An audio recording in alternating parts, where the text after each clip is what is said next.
Hey everyone, it's Jason, and this is your weekend cruise news update. And a country announced they're going to start imposing cruise ship restrictions as early as next year, and it has a lot of people concerned. Also, do you think cruise prices are starting to level off?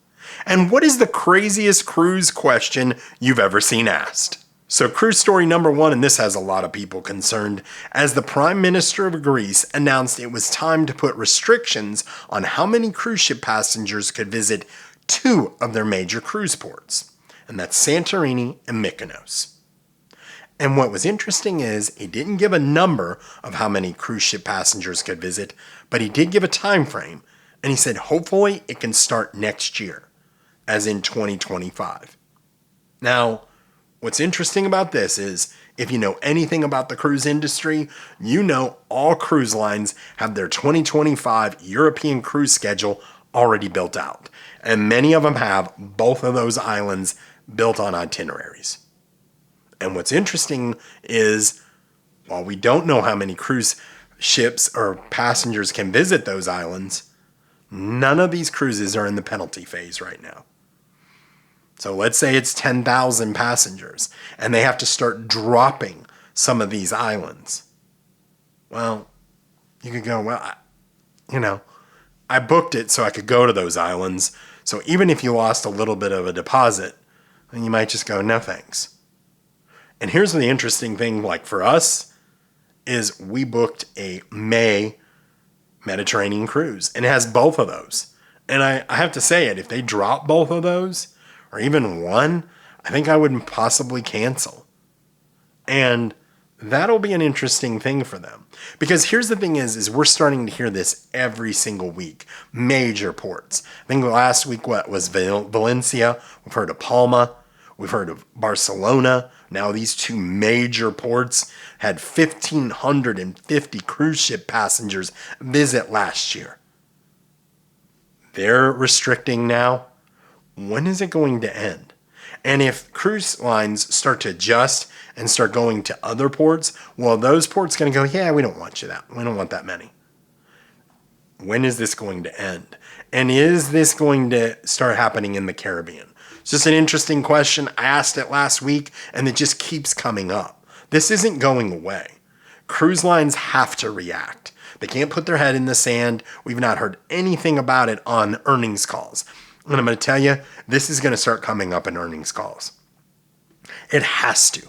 Wall Street's going to start paying attention to this because this is going to affect their bottom line because they're starting to run out of ports to visit or how many cruise ships can visit those ports.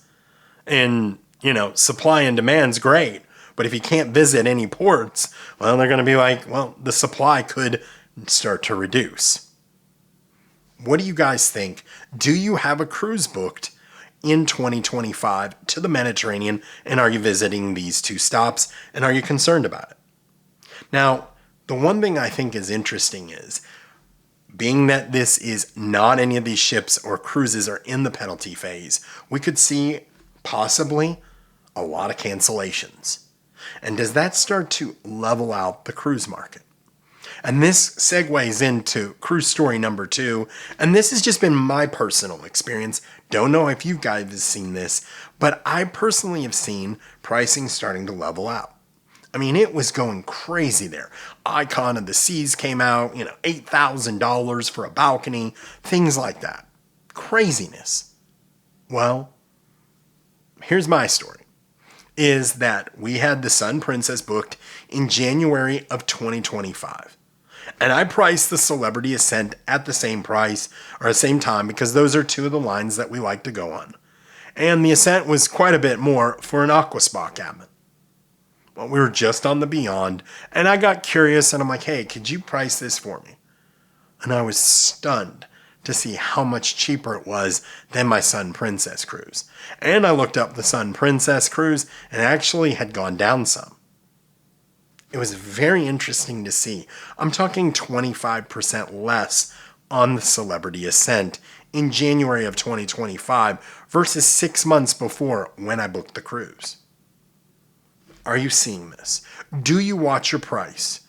My suggestion always is cruisewatch.com. And there's others that you can put basically alerts in there, and you can get alert anytime there is a price drop. I mean, we're only like 230 days away from January. It's not that far out. And the prices were fairly reasonable, I thought, for an aqua spa cabin on their brand new ship. And I got a really prime location. One that typically goes, a cabin that goes really fast, and it was available. So it was just a very interesting thing. Are you seeing this in the cruise industry? Are you seeing it when you book your cruises? Let me know in the comments. So before I get to cruise story number 3, I would ask that you please like this video, as it does help the channel grow. Also, consider subscribing, as we're inching closer to our goal of 100,000 subscribers by the time we go on our Alaskan cruise at the end of August. If you could help me out with that, I would greatly appreciate it. Thanks so much. So cruise story number 3, what is the craziest cruise question you've ever seen asked? Now, if you're a brand new cruiser, I don't think there's any bad questions. But what I would implore you to do is make sure those questions are answered before booking your cruise. Now, there was a story related, and I think this is probably one of the craziest things I've ever heard, is someone said they were coming out of the main dining room. It was the second night, and they were like, they looked at their wife and said, "Oh, that was such a great meal." And there was a young couple walking by, and they said, "Oh, we really wish we could go to the main dining room." He said, so the guy looked at him and said, "Well, why can't you?" He goes, "Well, that's not included in our cruise fare." And he goes, "We'll change that next time. We'll make sure we can go to the main dining room." And the guy said he was confused. He didn't understand. And he goes, "No, you can go to the main dining room." And he goes, No. We were told when we booked the cruise, we could only go to the buffet." How he got that crossed up, I have no idea. So the gentleman said he went and got the maitre d', told them the situation. They came out, talked to the young couple, and they sat them in the main dining room. He said there was this big grin on their face. They were so excited. He saw them a couple days later in the main dining room eating. They were so excited for them. They were like, "Thank you so much for getting us in here and correcting that. We're so happy and relieved." What a crazy story that is. So, do you have a crazy story like that or a crazy question? Let me know in the comments. And please make sure it's civil. We don't want to make fun of people. That's not what I'm here to do. But I just thought that was a crazy story. So I appreciate you guys watching. Thank you so much for the support. And until I talk to you next week, happy cruising.